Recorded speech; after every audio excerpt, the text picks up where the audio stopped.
just got full airspace from London, so they're going to climb to 6,000 feet now, reaching 6,000 feet at the apex, slowing down to about 150 miles an hour. You see the jets have collapsed to around 6,000 feet, 6 feet apart as they fall.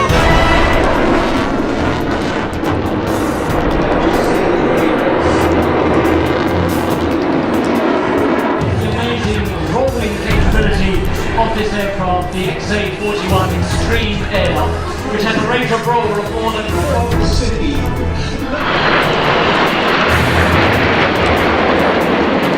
Was to ensure that this flying icon remains strong.